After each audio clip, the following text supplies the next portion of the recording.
And we're live. Hello, hello, hello. Welcome to another fantastic episode of Anarchy Among Friends Roundtable discussion. Before we get started, let me first remind you that we are covered by the BIPCOT No Government License, which allows for the use and reuse of this podcast by anyone and everyone except for governments and the bludgies thereof. You can learn more about that at bipcot.org. That is BIPCOT.org. We're also protected by Brandenburg v. Ohio, 1969, which ruled that the government cannot punish inflammatory speech unless that speech is, quote, directed to inciting or producing imminent lawless action and is likely to incite or produce such action. Therefore, everything said here on Anarchy Among Friends Roundtable discussion is entirely hypothetical. I mean, yeah. Usually. So, but yeah, we're live. And we have our homie Johnny, a Boogaloo Jack, in the comments. And that's it. Yay! Woohoo! Yep, we are popular as hell. Is what's going on right now. Well, that's what happens when you're the most professional podcast on the internet. I know it. You know it. Everyone knows it. Wait, we're supposed to be popular? I don't know. Oh, I no. am quite proudly a niche internet micro celebrity. So Yeah, you commonly go to other people's shows and completely take over. It wasn't that was not me. That was not me. That was this guy up here. All right, that wasn't me. I was trying to just like talk about stuff, man. Like I just wanted to talk like history and current events and stuff. And he's like, "Hey, tell the Eagle story." So I mean, yeah, but it's such a classic story. We intimidated Nicholas just a little bit. Well, I mean, we've been doing this longer, so that's what we were talking about. That Christopher and I were talking about that before we started. And this is episode 156, right? So like I've missed like 2 episodes of Anarchy Among Friends, right? So that's like 154. Yep. Plus, I got in the neighborhood of 100 others with Vonu and Liberty Under Attack with Shane. And then I probably got I got close to I want to say like a dozen, maybe a dozen and a half with Jeremy Hengeller when it was Seeds of Liberty podcast and Abolition Abstraction. So like I probably got like 500 hours of recording out there. Yeah. Well, yeah, and he'd like just started doing his show, as I recall, too. So yeah, like like I think the probably his first demonetized video too. Not a real luau. I think it was only like episode 5 or 6. Yeah, it was something like that. So, but we like Nick, the Oklahoma. He's good peoples. So, but yeah, this is our first live one in a long time. Very long time. Yeah. Even though we've known about StreamYard for like 4 months. Just never bothered. No. I think what was it? Hangout 500 hours, not one nipple slip. And you're welcome for that. That's once we actually have a Patreon, that'll be like top tier for Patreon supporters. Is regular nipple slip videos of Jason. It'll just be Lindsay sitting there reading articles. I mean both. The thing is, costume. Well, yeah. The thing is both Lindsay and Liz like are nudists. So like when I'm hanging out in the living room and those two are both here, like it's just nudity everywhere, and I'm just like sitting here like I'm gonna sit here in a hoodie and you guys like hang out because it's like Wisconsin and it's cold now. Did you guys get snow? We did. Yeah, we did. Oh, that's so terrible. We got. It did go. I don't know what you guys got in La Crosse, but we had close to 3 inches on the ground last night. Half an inch, maybe, from the looks of things. It wasn't much. I mean, ours is melted too now, but we had a good like 9 hours of sunshine today. Yeah. Well, and that was the thing here is It was mostly sunny where I live. So that's why we didn't keep our snow. Yeah. Sucks snow. Yeah, Dude, he posted a video in one of our chats, and those were just fucking big, like quarter-sized flakes just Mhm. falling. And look, it looks so fucking fantastic. So fantastic. I was so jealous. But Oh, I why? I now love it's it when we get but it's those big like flakes like that. it's like 54 degrees here, and I'm in a hoodie, and I have thick socks on, and that's why I don't live in the snow. It's It 54 is. degrees in where I'm sitting right now. Yeah. Outside It it's is. 30. It's 34 here in La Crosse. So No, looking at my weather station on the wall, it's 54 inside and it's 30 outside.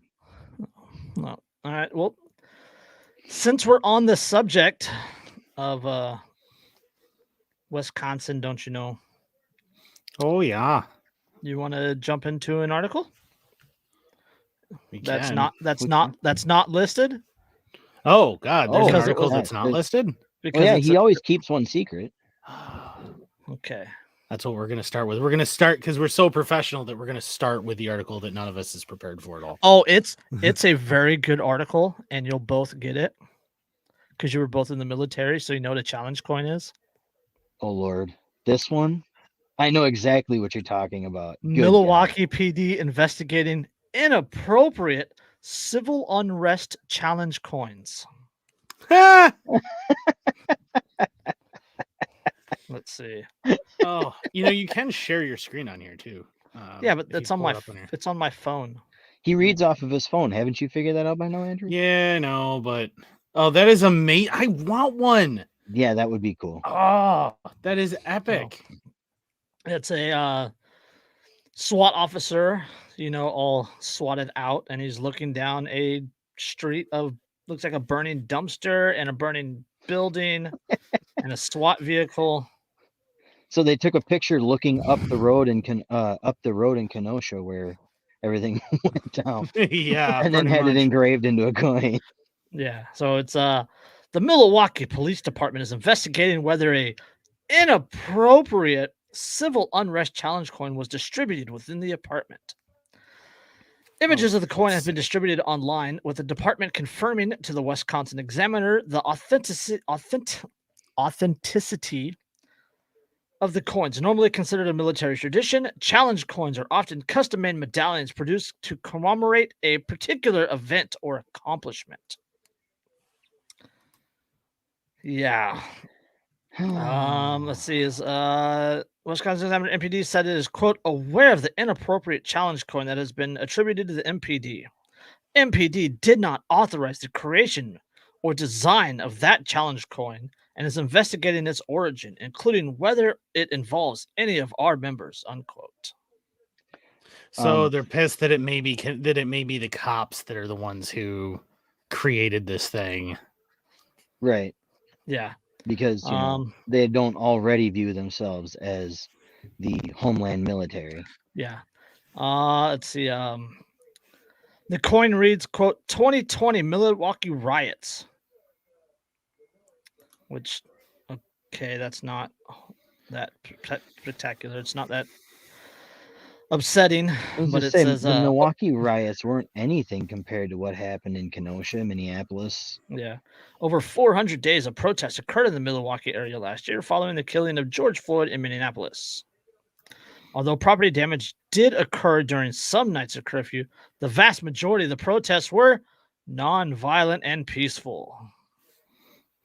Yeah, so here, if I can get this to... Yeah. If I can get this to work. You gonna try to share your screen? I'm gonna try. We'll see. And this is why we are the most professional. We are learning on the fly. I don't know. We learned today that you can only do one site using StreamYard for free. The rest of it costs $20 a month, and I'm not going to pay $20 a month for something that we are going to use 3 or 4 times a month. Right. There we go. So, right there is the coin should be showing up, I think. Oh, I have loading. to add There it it to is. the stream. Oh. There it is. There we go. There's the challenge coin. 2020 Milwaukee riots. Well, I mean, Milwaukee being a dumpster fire is pretty well accurate. Yeah, that's what I was gonna say. Is it actually it captures the essence of the city of Milwaukee quite well, and I not think. just of the riots. I mean, that's Milwaukee normally. Oh yeah, for sure. I mean, it's not poorly done either. It's No, No, it's extremely detailed. It's very nice looking. yeah. I mean, it's- it's got the enamel and It's in bad taste, but don't it's think like so. it's a meme. I think it Yeah. turns into it's in bad taste, right? It's dank, it's whatever, but it's literally a physical meme. yeah. right. But Like, what I'm saying is, kind of want one. well, there's only one way to get one, and you have to go to Milwaukee and violate Brandenburg v. Ohio. I mean, No, 'cause I don't want to be violated myself. What are you drinking, Andrew? That is homemade grape crush. Because I got a drink mate, which allows you to carbonate anything. Like if it's a liquid, you can carbonate it. And so we got the orange crush, the mix that you put in the bottle, fill up with water, shake it up so it's all nice and mixed, and then carbonate it, and boom, orange crush at a fraction of the cost. Look at that. Lovely. And There yes, you go. John, the article said 400 days last year. Which yeah. Well, I mean, it is the Wisconsin Examiner for one, and for two, it's we are talking about the Milwaukee Police, which they are a police organization which is not required to hire No. high IQ people. Yeah, over 400 days of protest occurred in the Milwaukee area last year. Yes, there are only 365, unless it's a leap year, and then it's 366, which 2020 was a leap year. So there's that. No. Yeah, I was looking at it and I'm like, no, there's no way it said 400. It does say 400. It does. Yes, It does. it It does does say say 400. 400 days. Oh. I did not read the Wisconsin Examiner article, but I have read another article on this one. It made me laugh really hard. So there was Kenosha also had their own coin made. Of course they did. Hold the line And it's a thin blue line. of silence. See, that one is That's the kind of thing that you use for target practice. that one's very cringe. Yes. Yeah, that's the kind of thing you use for target practice. Flip it in the air, quick draw. Oh, I would make sure I was using 10 gauge buckshot for that, just to make sure I got it in. Oh, Boom. And vaporized. yeah. No details on where you can order them. I don't imagine there are. Let's see. Most unfortunate. Let's do it. Let's do an update. Let's do a positive. I don't know if it's a positive or not. Oh, are you talking about Minnesota? Yeah, let's go to Minnesota. Well, I mean, we're Oh, staying in the yeah. area. Yeah. Oh, yeah, sure. You bet. So Oh, yeah. we talked Your of folks are so before. sorry. We talked before. I think it was. I should have looked it up. The Chrismans in Minnesota, Kennebec County. They bought this property. And the county maintained road to the property, or the township maintained road to the property, was in bad disrepair. And the township is like, no, we're not gonna fix it. So the family spent $10,000 repairing a public road to their property, so that it could be used. They plowed their own. They plowed the public road, re-graveled it, even created a large enough area for the school bus to do a turnaround, and all that good stuff. And then the township said, no, you can't do that because it's a private road, even though it's a public road. But the township voted to give that road, or that portion of that road, to a private citizen, so that it wouldn't have to maintain the road. And Well, then yeah, 'cause then told the family that they couldn't maintain the road. Yeah, there's a law in Minnesota that apparently if a road is abandoned for X amount of time, it's 40 years? 40 years. If it's or been something like 40 years or something, or 30 years or whatever, since the last time that the road was maintained by the county, that the county therefore forfeits their right to own that road, and it reverts back to the landowner on which the road would otherwise be. And it's intended for things like, lanes and things that the county just kind of gives up on. Right. And just doesn't, that's truly abandoned, and it's gone, so that they can't come back through somebody's property and go, nope, there was actually a road here. Sorry about that. Mm-hmm. But this, they maintained the first few hundred feet of it or whatever. And like then quarter mile. didn't maintain the last quarter mile. Yeah. And then the second quarter mile, they didn't bother to maintain, because that ran to what was a vacant property before the Christmans moved in. And they argued that, well, nope, sorry, we haven't been maintaining the road, so I guess it doesn't belong to us anymore, and it goes to your neighbor who hates your guts. Shucks. So, yeah. Article came out day before yesterday in the Minneapolis Star-Tribune that says the rural family who lost the gravel road to their home is getting it back. In a ruling handed down Thursday, a Cabinet County judge blasted a local township board, calling its actions, quote, unreasonable and absurd, in leaving Renee and Andy Chrisman at the mercy of a neighbor who doesn't like them. Fuels Killdozer, he says. Oh, we have another one that John will like. And if Killdozers could float, they would be very much Killdozer, but that's we'll get to that. Hey, the U.S. Navy's former experimental stealth ship, the Shadow, Sea Shadow, is still for sale. Yeah, right now. There are really decommissioned ships in Richmond Bay.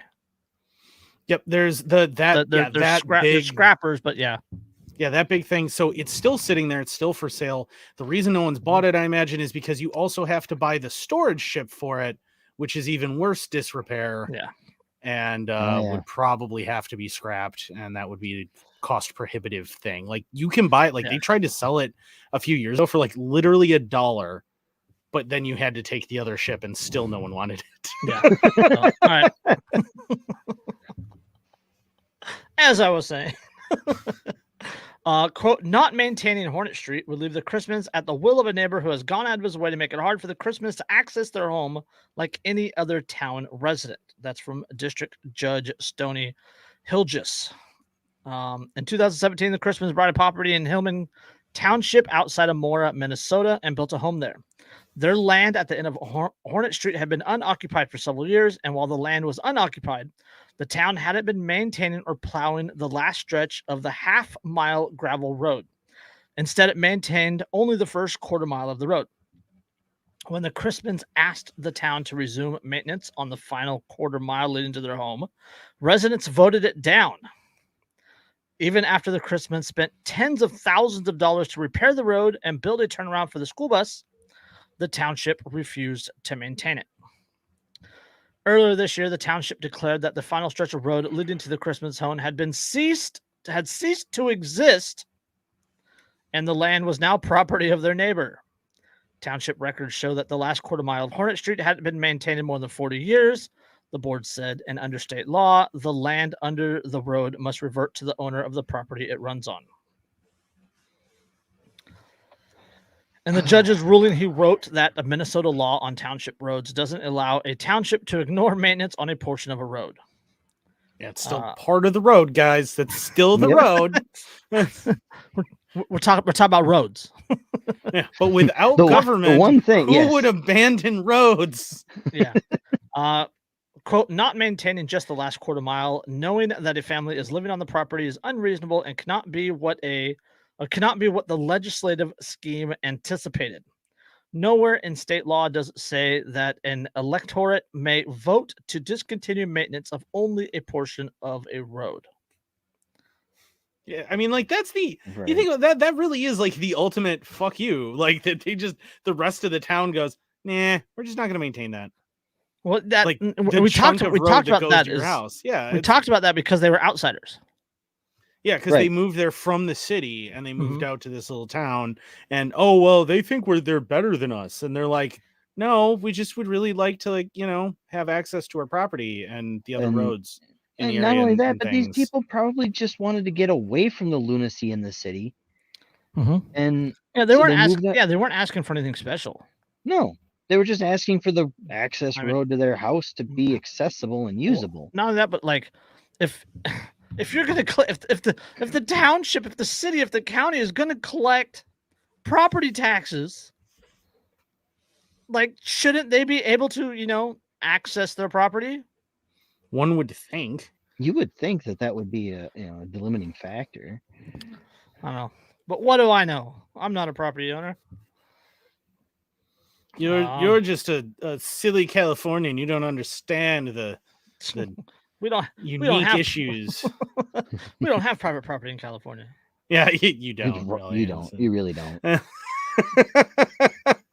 So, I mean, I just that whole article. I mean, I'm glad to hear that the judge is like, go fuck yourselves, in response to that. I'm not reading that one out loud, John. Yeah, John, No. none of us is saying that. But yeah, it's very tragic. That was a sad thing that happened to the neighbor's house. It's very terrible. But yeah, it's and the judge also, brings up that, if they don't maintain the road, the emergency vehicles don't have access to their property, to, be able to respond to anything. And that's a serious, condition of, a serious problem. And the family's happy about it and stuff, but they also know that they're still going to fight. The town's probably still going to fight to try and not maintain that section of the road. Right. Which is absolutely absurd. Like, and again, I mean, how many of not us at have, all surprising. That's the sad part. It's absurd, but it's not yeah. at all surprising. Well, yeah, any of us that have lived in rural America, we know that it is a good old boys club with county boards. Like, Yes. it always is every single time. So County boards, city councils. Yeah, it's so without even having to know this specific, the specific people involved in this, what's going on is that they refuse to acquiesce to the good old boys club. And so now they're like, oh, well, but we're in power. We can do what we want. And now this judge is like, but you can't. Yeah, because the family's outsiders. Yeah. They didn't grow up with the good old boys club. They didn't grow up with the township roots. Yeah. And clearly that's probably a good thing based on what's going on right now. It usually is. Because the good old boys club is how we got Marvin. Mm-hmm. Oh. The good old boys club in general is how we ended up getting the clusterfuck that we have across the entire country. Because even people that are supposedly outsiders, as soon as they get into power, they become no different than the rest of them. Meet the new boss, same as the old boss. Yep. I don't think I have anything I can segue off that. Well, speaking of good old boys clubs and how dare you defy us, we could go to Scottsdale. Ooh, Scottsdale. Yeah. Ooh, that's fun. That's a fun. I sent this one to Luke over at Biting the Bullet. We had a good laugh about that one in the Twitter exchange. It just, I showed this one to Lindsay and her eyes got about that big as she looked at it and she's like, what? This isn't even the worst one. Like there were other articles, like there's one out of Loudoun County, in Virginia. Oh, Jesus. I wanted Derica on to talk about that one, but but Derica's not here, so I'm not going to I didn't bring that one up. But essentially, the Loudoun County, they hired a new advisor to help them through all this legal stuff. And the advisor literally said that schooling isn't about education. Yeah. Oh, yeah, I saw that. I did see that article. When they say the quiet part out loud. Yeah. Well, they've been doing that a lot lately. Like they literally, the person literally said that parents are in the way of indoctrinating the youth. Uh-oh. Oh, Jason, we lose you.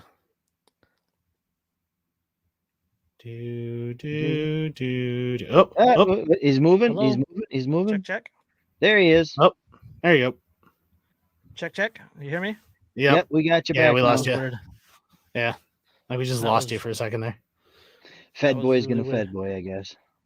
Yeah. Yeah. So, what was the last thing I said? It doesn't matter what I said. Yeah, No. we're not that professional. What? Are you kidding? Let's, We were more concerned about losing the stream than anything. oh, okay. You want to read Scottsdale, Mister? Mr. Inked Anarchist? I can do that. So parents with children enrolled in the Scottsdale Unified School District were appalled when they uncovered that one of the district's school board members had editing access to a Google Drive that included personal pictures and information on a slew of outspoken parents, including their social security numbers, a divorce proceeding, and financial records. Mother Kim Stafford uncovered a Google Drive link when school board president Jan Michael Greenberg sent her an email accusing her of anti-Semitic comments against billionaire George Soros. Ah, yes, the anti-Semites that hate George Soros. Greenberg sent Stafford a screenshot of his desktop. Soros literally worked with the Nazis. Yeah, Like he's a Hungarian Jew. Okay, I'll give you that. But he literally worked with the Nazis. Yeah. That's the thing is these people don't care about facts. Well, they don't care. They don't know the facts, though. It isn't even about whether or not they care about them. They are completely unaware that like history exists. Like they don't know anything about actual history. The Che Guevara pride flag. Have you guys seen those ones? Yeah. The guy? Yeah, let's throw one of the guys who regularly murdered people who were homosexual and like hated them openly. Let's throw him on a pride flag. Yeah. All right. Let's Prescott. Anyway, Greenberg sent Stafford a screenshot of his desktop, which included a since deleted, what do you know, Google Drive URL reviewed by the Daily Caller. The drive was available to anyone who had the link. Stafford shared the link with her friends, including mother Amanda Ray, who told the Daily Caller she was, quote, disgusted when she saw that the drive included pictures of her 8 and 10-year-old daughters. Parents have since dubbed the Google Drive an online dossier. The folders housed within the dossier are labeled SUSD wackos, press conference psychos, and anti-mask lunatics, among others. Included under press conference psychos was a video that shows parents calmly holding signs that read CRT is racist and SUSD we demand transparency. It's a pretty good chant, actually. It works so well. The dossier takes specific aim at the concerned parent group Community Advocacy Network, or CAN. Administrators and founders of CAN's active Facebook page have folders dedicated to screenshots of their Facebook comments, pictures of them with their husbands, and in some cases, financial records. Jesus fucking Christ. That absolutely ridiculous. First off, you're talking about a school board. How in the hell do they have all these financial records and crap? How do they have the social security numbers? How do they? Right. Well, social security numbers, they can actually pull that off of the property tax rolls, which they have access to. One of the concerned parents and leaders of CAN was a top target of the online dossier. The folder has a credit deed of trust from Desert Financial Federal Credit Union, her mortgage information on Ray's Airbnb properties, and pictures of her children.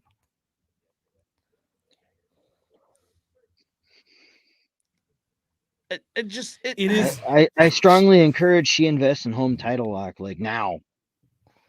And she invests in strongly suggest she invest in a couple of other things. And we're demonetized. Home security. We were going to demonetize anyway. Yeah. Oh yeah. Of course. Yeah, that was going to happen. I mean, I see your Glock and raise you a Canic. I will see your Ray Canic and I will raise you an AK-47. I think Andrew won.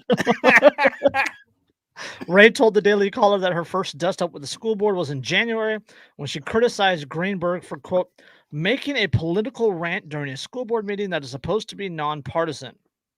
She feels she's been unfairly doxxed by the publication of her information. Andrew, I see your AK. And I raise you a 300 blackout. Yeah, but Andrew's been shot before, so he knows how to deal with it. Yeah, it sucks really bad. It does. Like, I mean, this. I'll raise you an 88 millimeter tank shell. Yeah, but you don't have the means to fire it. No, it's an Well, 88 it's- millimeter suppository. There. I mean, Glad the no, impaler just on take a- top of that thing. take a hammer to the back of it and just bang. That couldn't possibly go wrong, right? So, No, but the school board, what this lady at the school board, like, she had all these information on troubled parents, people that spoke out against the Government. liberal policies, and people call me crazy for homeschooling. Well, yeah. I mean, and that's the thing is like people always, well, don't you care about your kids being properly socialized? Yes, that's is why that they're not- proper that's why they're not- socialization? Yeah. That's why they're not in public schools. they Yeah, go because to my kids. Okay, my older two are both public school kids, 100%, and my son interacts with maybe 2 people at school on a daily basis because he's not originally from that community. My daughter is everybody's friend. Now, my youngest, she spent last year being homeschooled, and she's found some difficulty with the other kids in class who went to in-person schooling through all of the mask mandates and the plexiglass shielding and all that stuff. Oh, And she's also found herself ahead of all of her peers. oh, I saw a really good meme today that says something to the effect of they should replace desks in school with restaurant tables so that way the kids can take off their masks when they sit down. Nice. Yeah, just like boosts along the. Yeah, I mean, you know, but that's the thing though is like people, I think, largely forget that when you're raising your son or your daughter, you are raising an adult. You are not raising a child. They're not going to be a child forever.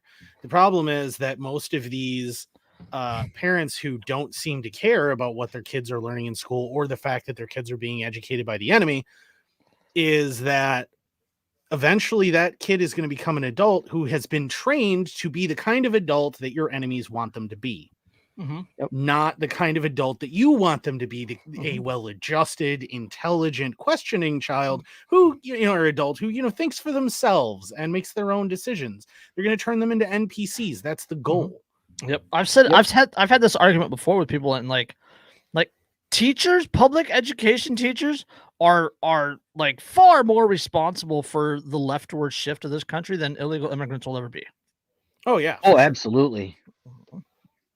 I mean, that's why, like parents, there used to be a time when parents would get upset when they found out that like one of their kids' teachers was teaching like new age religions in class and stuff, and people would get up in arms about New it. age. Yeah, New but I mean, age. like they'd get, they'd get all up in arms about that, and they'd actually care. I mean, whether or not they should have been upset about that is irrelevant. It's that they used to care, they used to give a shit, and the only reason that these people feel like they can pull what this Scottsdale school did is because they think that no one cares anymore. No one will notice, and so they can't get away with anything. Not only that nobody will notice, but they're emboldened by nobody noticing, by nobody speaking up. And then when someone dares speak up against the status quo, against that most dangerous superstition, against that religion that these people are pushing on the kids, they become the enemy.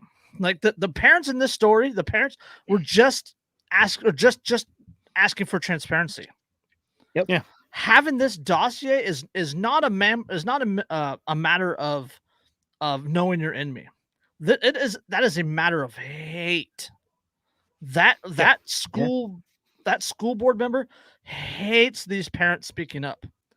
The parents that are speaking up, he would literally burn at the stake in a Spanish Inquisition style moment. Oh yeah. Yeah, and you get a lot of that. I mean, even at the local school board meetings when they were discussing mask mandates at my daughter's high school, it was a matter of there were so many parents that showed up.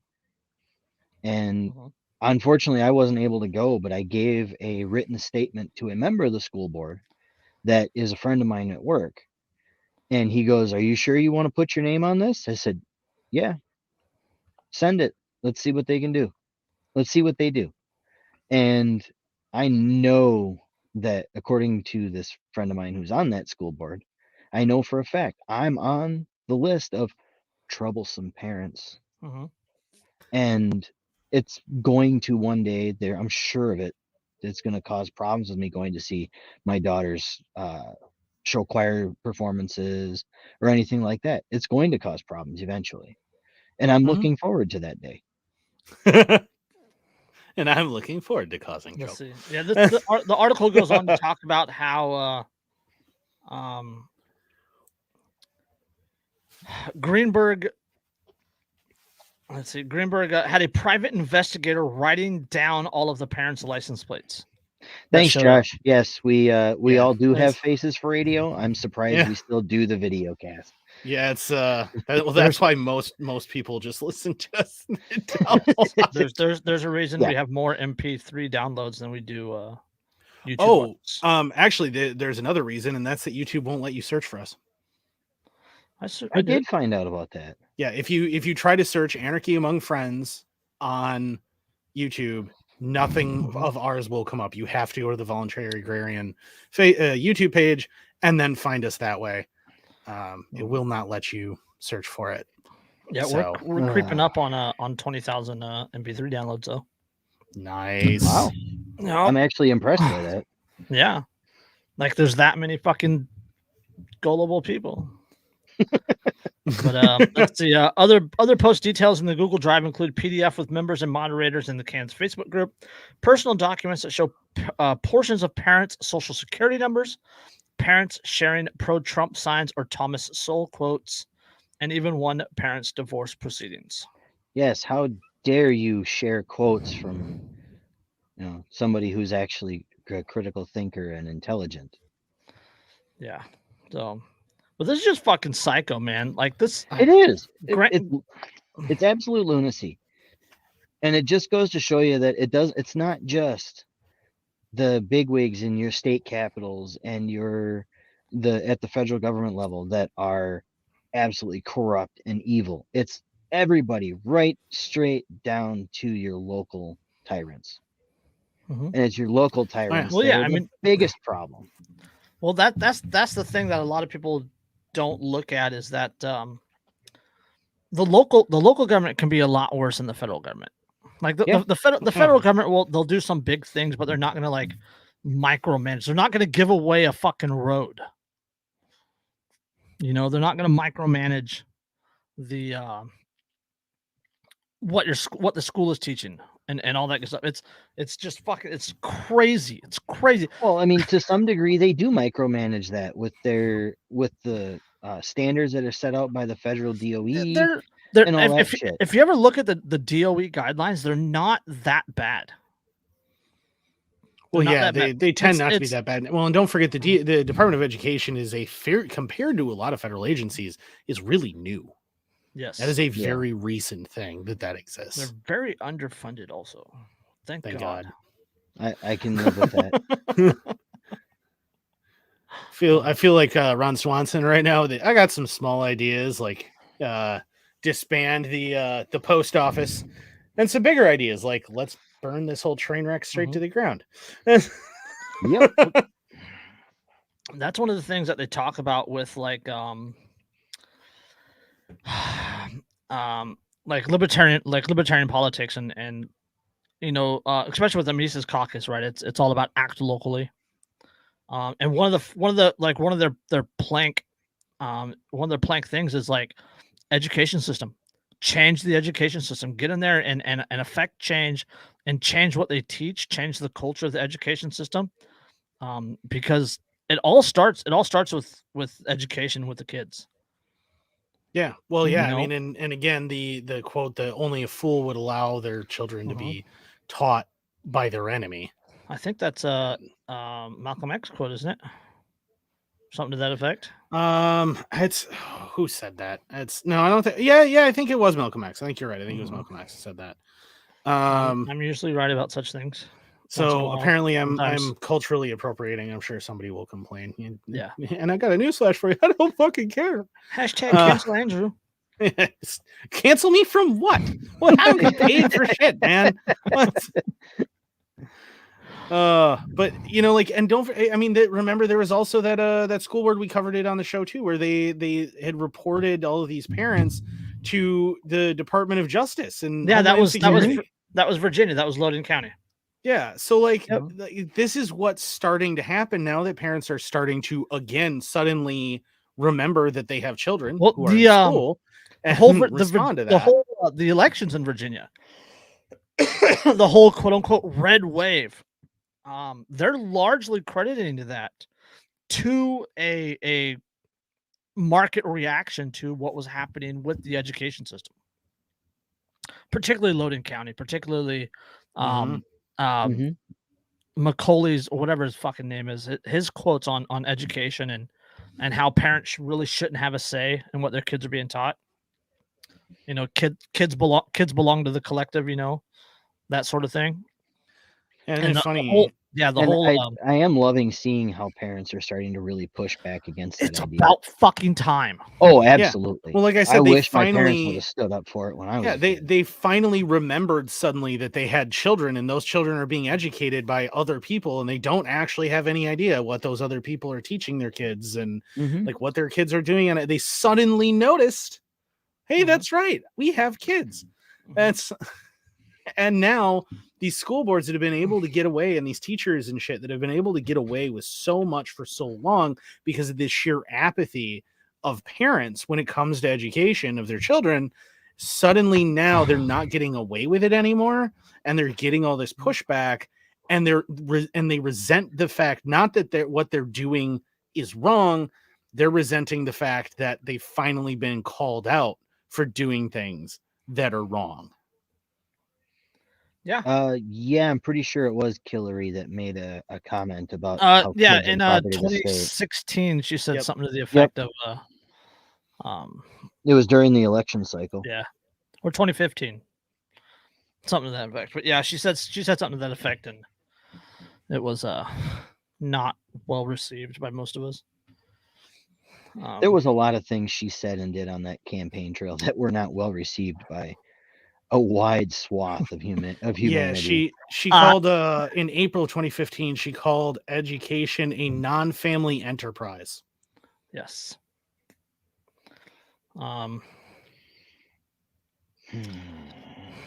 Yes. All right. Let's move on before we get too angry. Too late. Oh, yeah. let's talk about Eric Garner. Yeah, Yes, before we gonna get make too us less angry. angry. Yeah, let's talk about Eric Garner. That's yeah.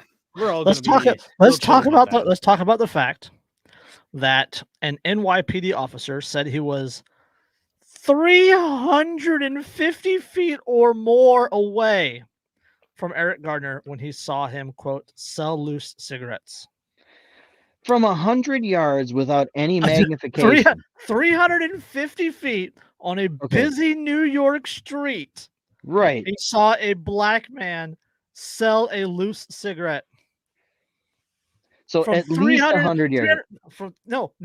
350 feet or more. That's a football field And then plus some. the end zones. Yeah. That is a soccer field away. Through this, without magnification. Seeing that cigarette would be difficult at that range. That's a 4X, in that isn't situation. It? Yeah, this is a 4X. This is an OK inspector. So this is a 4X. Okay. I want to point out the maximum magnification on this is 9, and that would be difficult to pick out a cigarette. But with his naked eye standing on a busy street 350 feet away, he saw surrounded something. by 8 million people.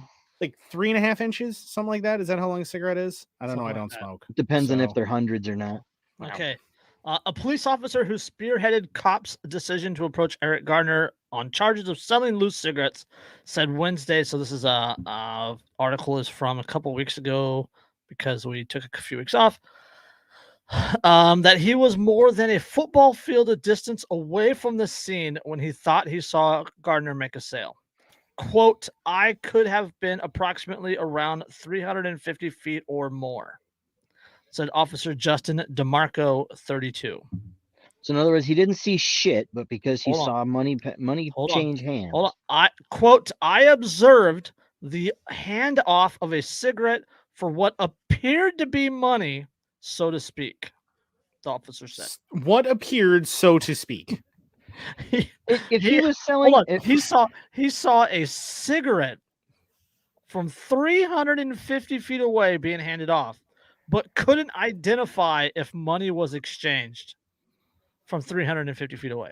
Money is a little larger than a cigarette. It is.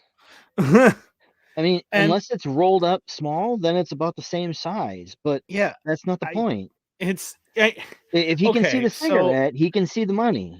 and and that testimony would have been torn apart by Garner's. Even a public defender would be able to tear that testimony apart very, very easily. If Garner had managed to get to a courtroom and not been murdered on a street corner. Oliver, this is the asked why DeMarco never said anything about the sale at the 2019 disciplinary trial. Quote, I was asked direct questions and never had a chance to even explain myself about the sale because all the questions were direct and I gave direct answers. Oh, no, you didn't, because if you gave direct answers, then we would already have heard this bullshit story that you're feeding everybody. Yeah.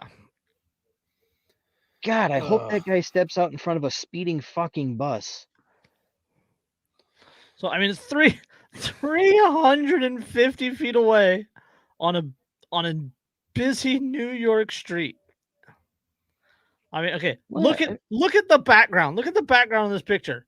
There's cars, there's trees, there's traffic, there's people going back and forth around, whatever. Like, you can't see 350 feet in that picture.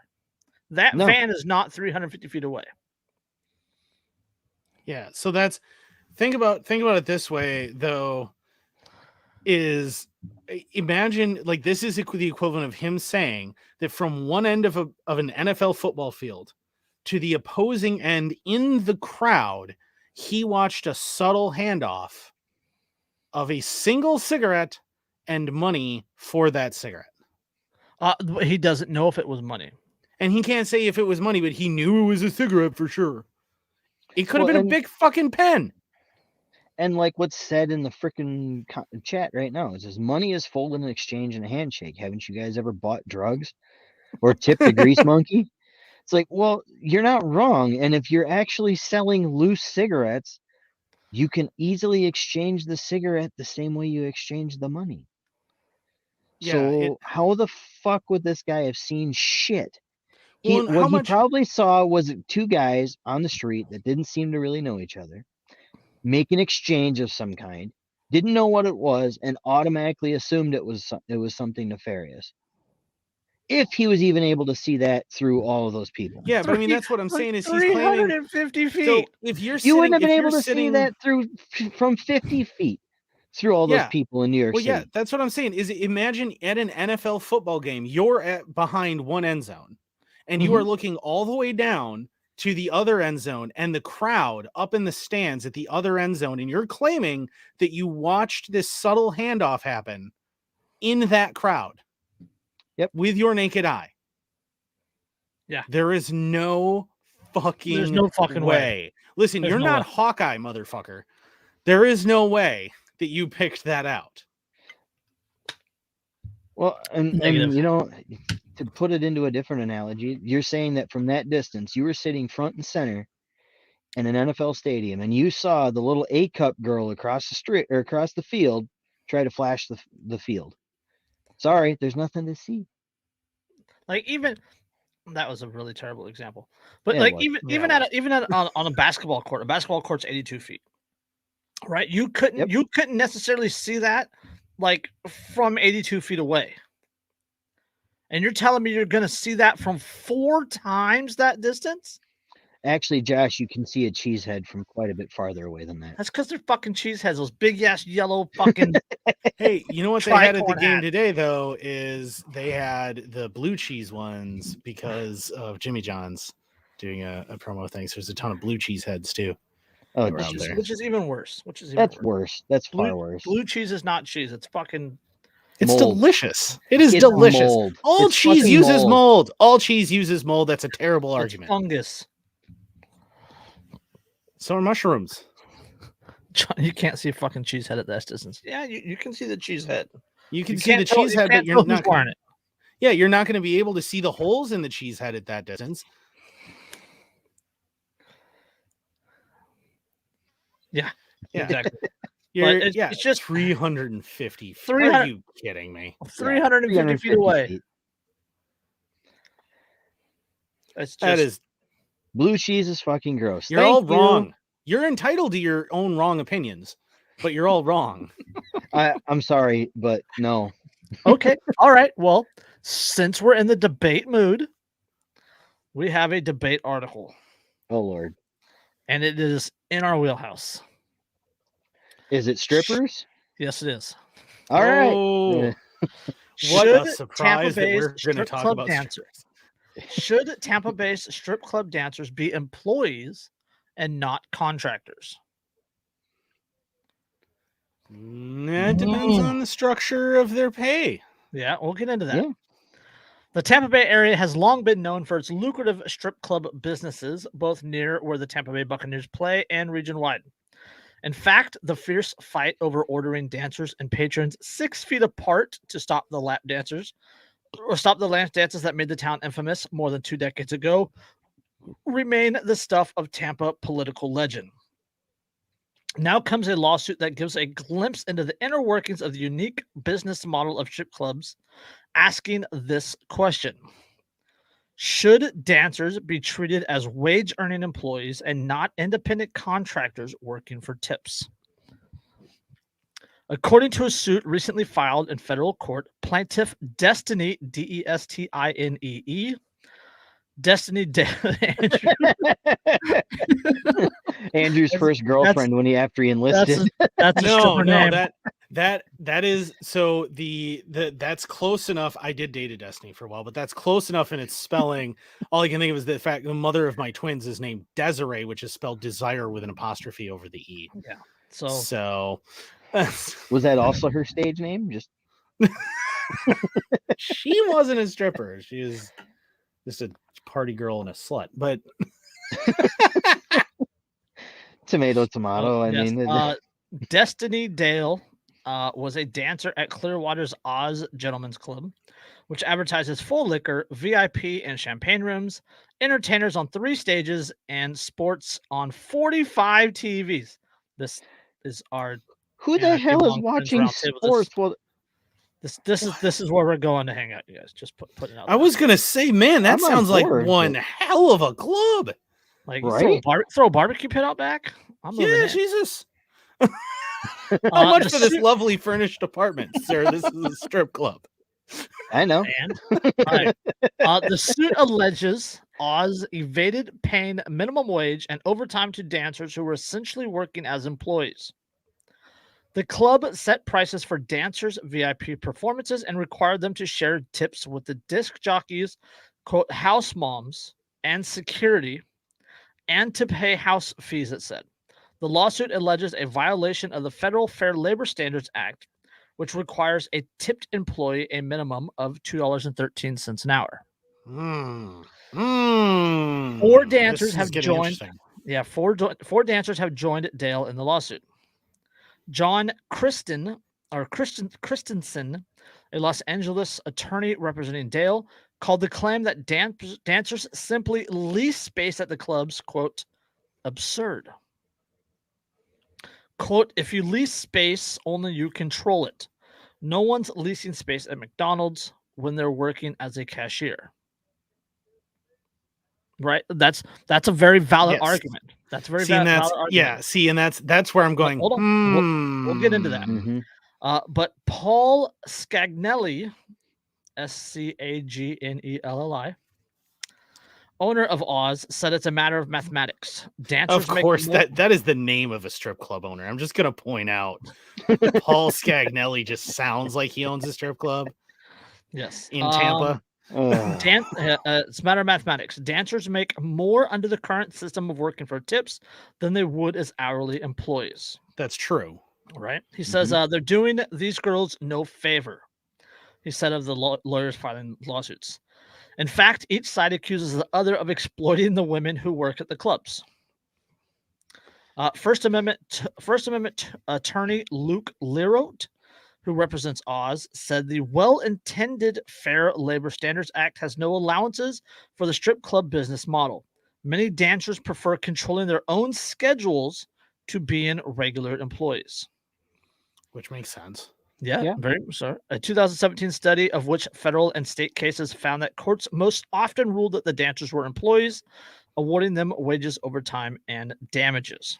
But Lyritt, who his career has represented both clubs and dancers, said these cases often settle for a monetary amount, and then the clubs continue to operate as before because plenty of dancers want to continue working for tips. Right? How much are the tips? That's the thing, is they're still working for tips even if they get the tipped or minimum wage for tipped employees. Well, yeah, see that's the same thing we ran in here in California with Prop 15, right? They wanted to say that Uber drivers and Lyft drivers and DoorDash and everything that they were employees, right? Well, if you're an employee, you have to declare your tips and you have to pay taxes on the tips and all. Yeah. At that point, you're Jason stuck in. They don't make their own hours. Did you guys lose me again? Oh, you're back. Oh, you're back. Check. Yeah, you're back. Jesus fucking Christ. I hate this. I already hate this. You've been having that happen on on Skype lately too. So yeah, it's not just on here. It's I need a new. Maybe I need a new Ethernet cable or something. So where did I leave off? We were talking about the Prop 15 tips, and you would have to you'd have to actually declare everything. You'd have to pay your taxes on. If as an independent contractor, you get to choose your own schedule, right? You get to work when you want. You get to work when you not. You can decline to work, right? You can decline an offer for a lap dance, etc. Right? But if you're an employee, your schedule is fixed. What you do is fixed. You have to do what you're scheduled to do, and you have to stay there. So, like if you don't want to work on a Tuesday night, well, fuck you. You're an employee. You do what you're told. Yeah. If you don't want to work on Tuesday night, you're fired. Yeah, well, and that's the big thing for strippers is they get to set their own schedules. They get to they usually get to set their own rates for things. The same as it's the same business model actually in strip clubs as it is in most tattoo shops. In a tattoo shop, the tattoo artist is leasing that chair. A lot of barbershops operate that way also. Yeah, you're leasing the chair, and you're a contractor, so you get to set your rates. You get to do all that. You just have to pay for the chair and then a portion of whatever you made to the business at the end of the day. That's all that's going on there. And you get to set your own hours, and you get to pick when you're going to be in. You get to say no to work that you don't want to do. That's the advantage of that. Whereas you're essentially your own boss. Yeah. Yeah, now, and as Josh brought up in the chat, you can also work at multiple competing locations. Yeah. Yes. What I was going to say though is there's also I've seen where they're working as contractors, and then the club, because an individual maybe they had a medical emergency or a family emergency and they weren't able to perform that night, and it was say a busy Saturday or something, they were told never to come back because as though they were an employee who just didn't show up for work.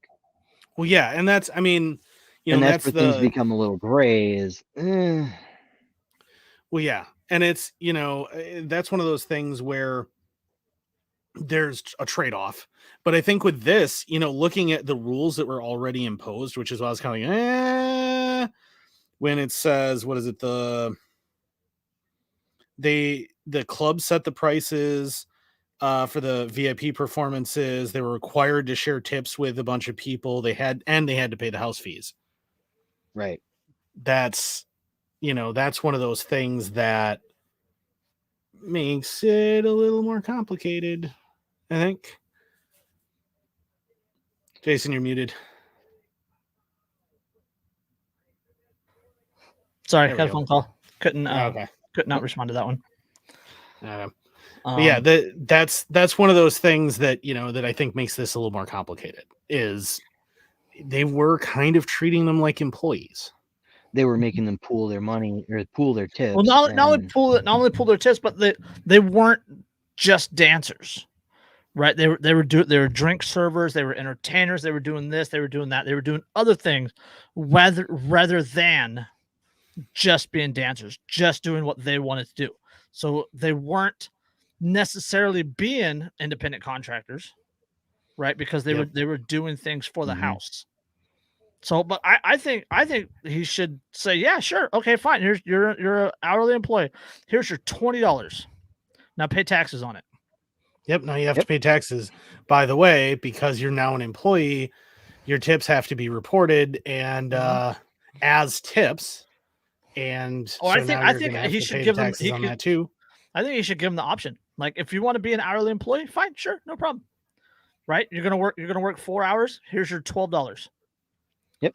Right? Or was it $2.13 an hour? So $2.13 an hour. Here's your $8.52. Right, now pay taxes on it. Yeah, exactly. And so now that's become $5. And oh, by the way, there's also not just the tax, but now there's the Social Security taxes. There's going to be Medicare taxes. So now you have $3. Yep. And by the way, since you're an employee now and you're a tipped employee, I can require that you all pool your tips too, which I'm going to do. And then it gets divided. Enjoy. Not only that, but you're working the 4 to 8 shift Monday, Tuesday, and Wednesday. Yeah. Ugh. Yep. You're working the swing shift on. No, you're not working the Super Bowl. Sorry. Yeah. No. Sorry. Oh wait. By the way, Friday night. Oh no. We don't need your help on Friday night. Yep. Exactly. And by the way, since you're an employee now, the DJ is going to pick your music and not you. And so that's going to be his job now. All right. Now we're going to get into that. How much of the tips? That varies widely depending on the revenue, the day of the week, and other factors. Of course, you can't write about strip clubs without talking to Tampa's Joe Render. We talked about him before. That's the the name sounds familiar. Yeah. Who famously fought the 6-foot rule and ran for the city council himself. Insiders say he might have won had he not offered free admission to anyone with an I voted sticker. Yeah. Render, always one to walk his own path, told me the dancers at his club were, quote, self-employed, and that he doesn't tell them what to charge, collect house fees, or require them to tip other employees. Quote, I don't get anything from my dancers, said Render, whose club makes money from cover charges and private rooms rented to customers. Quote, I'm just like a landlord. I'm no different than a landlord that has a doctor as a tenant. Yep. Yeah. And when we talked about him, I mean, that his justification made perfect sense, where he's like, no, I don't govern them at all. That's I just give them the space and it's up to them. And I mean, in any of us, and as far as like tipping other employees and not being forced to do that, any of us that knows strippers, everyone knows that if you're a stripper, you tip the shit out of your DJ, because otherwise he is going to play the shittiest fucking music he can while you're on that stage. Joseph Ridner is known as the father of the nude lap dance. Yep. Because he fought all that shit that was preventing it. Yes. Yep. Although, having gone to strip clubs on like a Tuesday afternoon, maybe that wasn't such a good thing. Going on a Tuesday afternoon? Well, I mean, just having it depends. It depends on how good the a la carte buffet is. It's it's. I mean, sometimes they got some decent stuff. Stay away from the shrimp. Okay. Don't eat shrimp. Don't eat shrimp. I learned. Don't eat shrimp at a, don't eat shrimp at a buffet ever. Right. That's rule number 1. But rule number 2 is you don't go to college town strip bars when the college is out. Oh yeah, no, you only go when college is in session. Yeah, when the school isn't in session, you don't go. It's mostly locals, and you're going to be very disappointed. That's not even a B. That's not a B team. Yeah, you have never seen so many C-section scars. And no strip club hot dogs, John says. John with the strip club hot dogs. It's I've eaten some questionable things in my life. The strip club buffet shrimp probably near the top of that list of things that I shouldn't have done. In Tampa, I just in Tampa. Yeah, No. the vending machine, the PX vending machine. Sushi. Well, no, it was a No, PX tuna vending salad. machine tuna salad sandwich. Ugh. That Ugh. was probably a poor decision. The bumfuck Egypt gas station egg salad sandwich. Strongly recommend you stay away from it. Done that too. The beef jerky with no label on the jar. Sometimes that's not half bad. But you're gonna stop 10 miles down the road and have to shit on the side of the road. That's the only downside. I mean, things happen. There are contingencies. Live a little. Come on. What's if the wiper bucket is dry? Don't go inside. Yeah, that's usually inside. Like I said, speaking of strip clubs and things that I've eaten that were a poor idea. Does she have an apostrophe?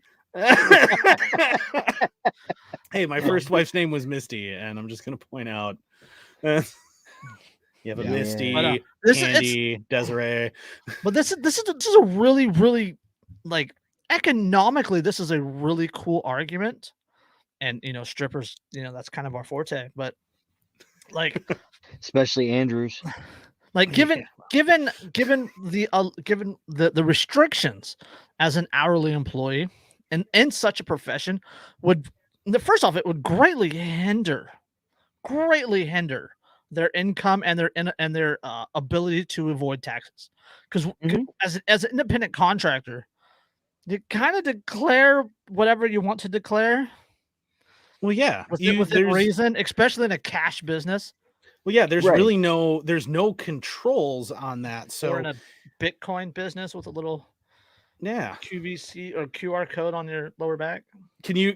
Yeah, I was gonna say, can you imagine like a tramp stamp or like on her ass? We talked about that before with in Las Vegas. They were taking crypto, and they had like QR temporary tattoos on their ankles and lower legs and stuff. I'm sorry. There was another article that we covered a while back where they were talking about butthole prints. And now you're talking about strippers accepting Bitcoin using unique Start using the butthole print. Hold on, let me just... There's a joke there about pirate chain and well, I was gonna say something about showing your butthole just for the tip, but that's I promise. That's an interesting place for a QR code. Yeah, all I can think is that Family Guy episode when Quagmire runs out of money, and so he takes that credit card and slides it down the stripper between the stripper's butt cheeks. What are these charges on their credit card for? What's the little Apple ones that you can the strip ones that you can use for the Apple phones? Like the almost like the little Square Pay ones. Yeah, Square Pay. The little Square Pay ones, because those would make like a really good like nipple ring. Just a thought. Get a sternum tattoo that allows you to mount it right there, and then it's still got to plug into something though. Where are you going to put the iPhone? Because they're not Bluetooth. There are plenty of holes. Again, if it's boobs, right? Boobs can hold a phone. When they're if it can hold a beer can, if it can hold a beer can, it can when they're sedentary, but when she's dancing around on the stage, them things are moving. Yeah, but she's also sweaty, so it'll stick. Double-sided tape right on her back. All right, we need to get a stripper on the show. Yeah. There you go. Josh has it right. Butt plug Square Pay. Square Pay.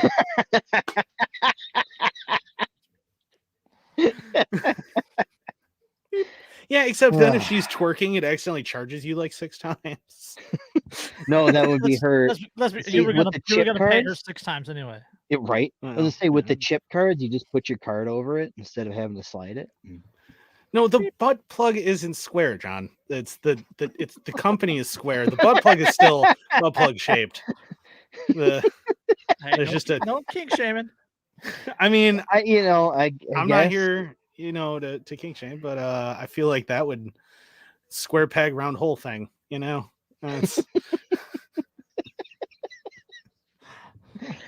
And this Oh. is why. This is why. And you were nobody- worried about the showing the guns to demonetize us? Like, How we're still on YouTube, I have no idea. We're Well, not I guess after this. well, yeah, I mean, like I said, they already took away. We will not show up in search results anymore. So if you do search for us on YouTube, we will not show up. You have to actually go to the page, and then you can see the videos. But it still does do push notifications, interestingly enough. Yeah. So I mean, yeah, I guess the moral of that story is if you want to keep seeing our videos, make sure that you actually hit that little bell icon after you subscribe. It's the only way. Tap the bell. Just keep tapping. Tap it a few times. Josh, I don't think we need to go down that Just road tap the bell. anymore. Just tap the bell.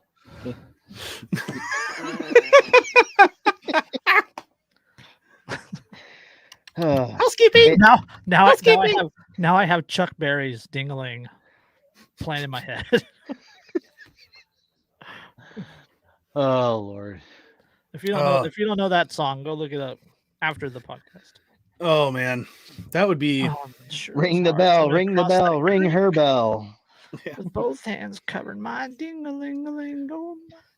Okay. Let's move on. Let's talk about Maine. Maine passes nation's first right to food amendment. Woohoo! Go Maine. Right. Yes. For that, Not- I mean, there's not a lot that- of not other that reasons so- not to. Not that socialist crap. We're Yeah. demand food. Yeah, there's a lot of reasons not to like Maine. Speaking of socialism, but Yes. this one, go Absolutely Maine. a fan of this one.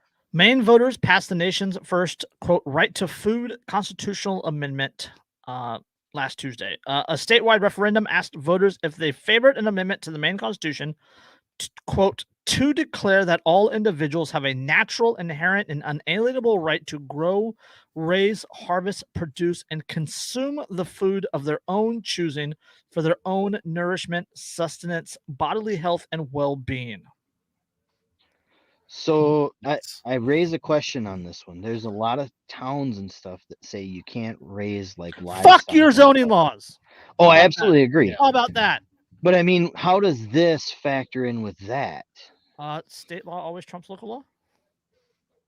Yeah. So essentially, what the point of this is to make it so that those towns, municipalities, HOAs cannot any longer Your HOAs. ban. HOAs can suck a fat hairy cock. And actually, Andrew, Twice. an HOA can still, because it's still a contractual agreement with a private entity.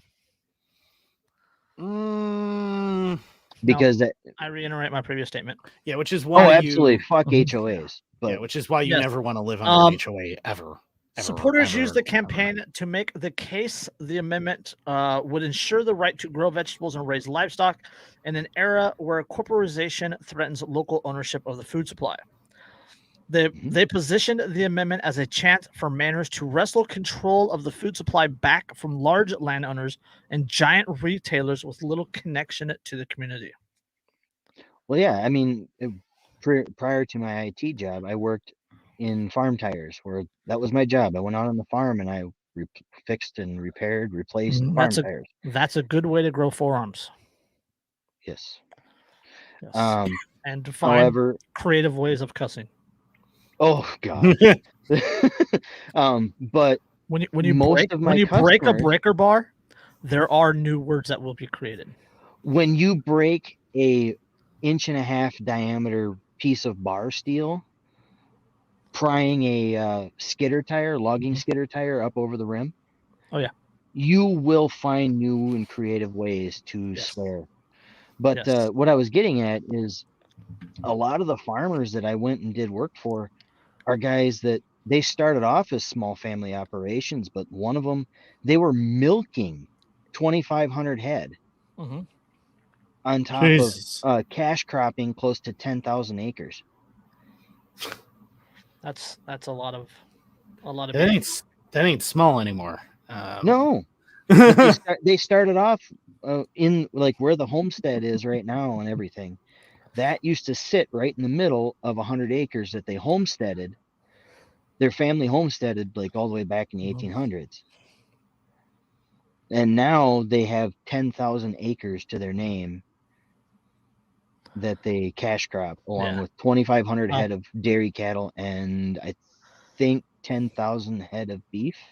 Yeah, Maine is ish on the list. It's not high on the list, but it's ish on my list. Opponents cast the drive as deceptively vague. They also said it represented a threat to food safety and animal welfare, and Oh, could fuck encourage you. residents to raise cows in their backyards in cities So? like Portland and Bangor. So That'd be pretty freaking sweet, actually. that would be awesome. And there's the neighborhood cow Bessie. Well, and think about my place, Andrew. You've been here. I've got a half acre, but I live in town, which is more than enough to put 2 steer calves on. Yes. Senator Craig Hickman, a Democrat and longtime supporter of the amendment, said he was, quote, inspired this legislative session by the amount of bipartisanship that went into this amendment. He also said the measure resonated with Maine voters. The Maine legislature previously approved the proposal by a wide margin, but it also needed the approval of voters. Quote, it's always a good idea to secure and protect the individual right in the world we live in. Food is life, said Hickman. I don't understand why anyone would be afraid of saying so out loud in the Constitution. Yeah, The and proposed- it's, I mean, you could raise goats, some sheep. I'm Irish, so I'm all about the sheep. Chickens? John said he'd get pigs. Pigs. Yeah, start calling you Bricktop.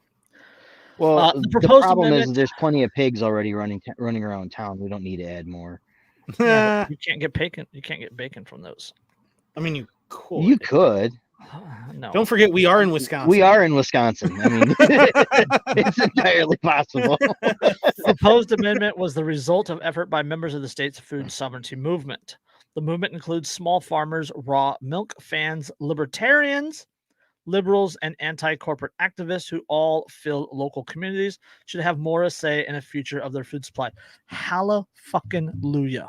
Yeah. Oh my fucking God. This is exactly what should be. I don't even know why this is even a question. Well, yeah. Maine enacted a food sovereignty law, the nation's first of its kind in 2017. The law allows local governments to okay small food producers selling directly to customers on site. Other states around the country have passed similar laws since Maine passed its law. The Maine Farm Bureau, the largest farming advocacy group in the state, opposed the new constitutional amendment. The What a group leader shock. said Tuesday the Bureau respected the will of the voters. Quote, Uh-huh. Maine Farm Bureau is prepared to support Maine farmers that this amendment is enacted and, as always, stands clear in its resolve to protect and embrace food safety and animal welfare as a standard for all Mainers. Oh, for Jesus, because fucking Christ, shut just the like fuck up. every bureaucratic nightmare that exists, they do not give a shit about the average person. They do not give a shit about the little guys. They exist solely to make sure that they are protecting their true corporate overlords. They're making sure that the only thing that happens is they protect their own bottom lines. Fuck everything else. Oh yeah, it's the same with we talked about the food sovereignty law before in regards to local farmers markets. Right, there was during 2020 when the farmers markets wasn't happening, that people were having them outside of the official capacity, and there were lawsuits going on because there were no safety standards and blah blah blah blah blah, and anybody could sell anything at these these pop-up farmers markets and all this other stuff. And shouldn't it be that? And that was the nanny state, the safety Sallys and the Karens that were bitching and moaning because people, oh my God, people were selling directly to other people without the government getting involved. Yeah. There's a reason why if I'm meanwhile we just had vegetables, like 12 million pounds of onions recalled because of salmonella From a government- sold at stores, FDA approved. Or all of the hand sanitizers that are out there right now that are contaminated with benzene that the FDA has gone, can't do anything. Oh, Yep. And there's a reason why I live in the heart of Amish country, and there's a reason why I drive the back roads around here, especially I in the thought I saw Amish the other day. It was just a hipster. No, these are legitimate Amish. But we were driving around, or every fall, I drive around to all the different vegetable stands, and I go through and I go, okay, I buy this and this and that. I probably spent close to $700, $800. John, you're speaking to my heart. Oh yeah, the farmers market should double his gun swaps. Yep.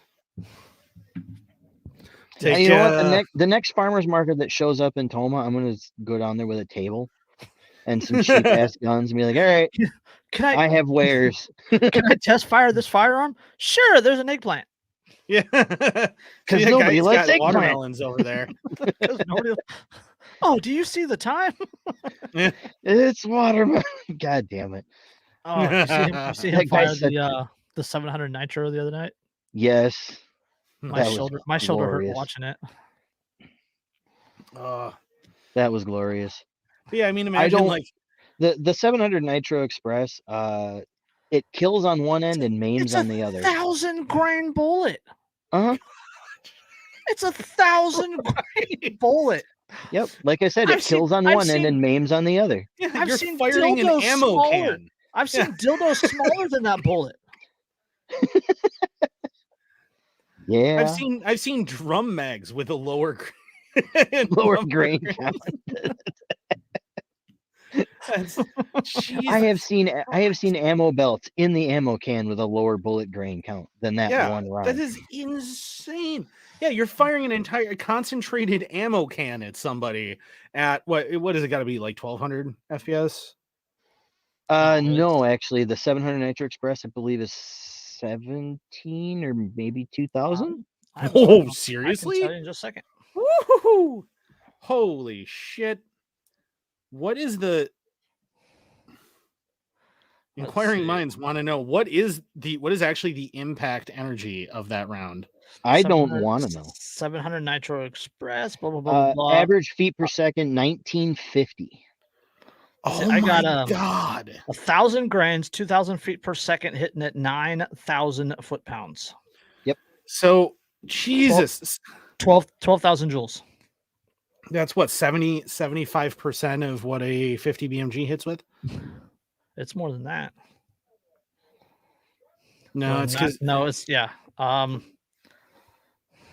Let's see. All right, I'm looking at some reloading data for it here. 1,000 grain Woodley soft point.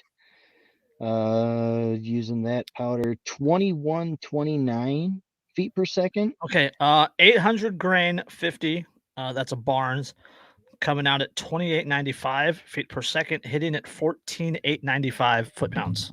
Yeah, so it's like right around 15,000 foot-pounds of force at 3,000 feet per second. Yeah, so this is like 60% then, like 67%. 67%. Yeah. So with at 200 more grains. God, yeah. Doesn't even matter if you can. It's one of those level 4 ceramic. Guess what? It ain't gonna matter. It'll stop it. It'll stop it. It'll stop. Yeah, it'll stop your heart too. Oh yeah, you will have 6 to 8 inches of displacement of that plate. Yeah, and unfortunately for your internal organs will go. So the autopsy report will read Jello. Jello. Okay, time to remove his organs. They just lift you upside down. Just pour. It's like emptying out a dead deer when you're done hunting. They fucking shake you out. Jesus.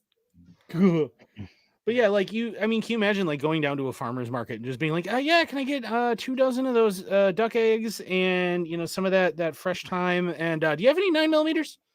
Like, yeah. Hey, freaking that is the world that we want. That is the way it should be. Yep. Can I pay in crypto or do you want to take silver? Yes. I got silver. Sorry, I only accept payment in palladium. I'm sorry. This is the way. Do you have any gold pressed platinum? No. All right. You guys want to go to the UK or to San Francisco? Well, I mean, I was going to say we started in Andrew and my backyard. Maybe we should, end in yours.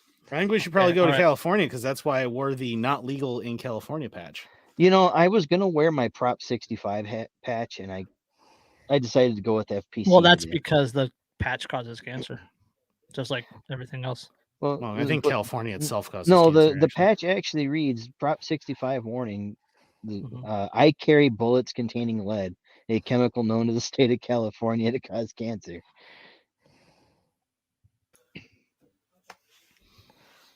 Okay. All right. Let's go to the UK since we're there.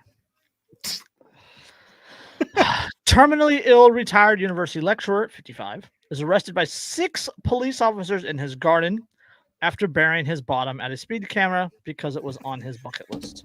This guy's a fucking legend. The video is this so great. I want the this video as a is so patch. great because when he's down on the ground and he's like, I wanted to Mooney, it was on my bucket list. I wanted to Mooney a speed camera. Haven't you ever wanted to Mooney a speed camera? And 2 of the cops go, no. And he goes, yeah, well, I did. Oh, the story, what they did to him is just so fucked up. It is. It is. Why is he on the ground with 6 cops? Was it 6 cops on top of him? Oh, it's because he refused to answer the door. I wouldn't want to answer the door either if there were 6 cops outside. A terminally ill pensioner.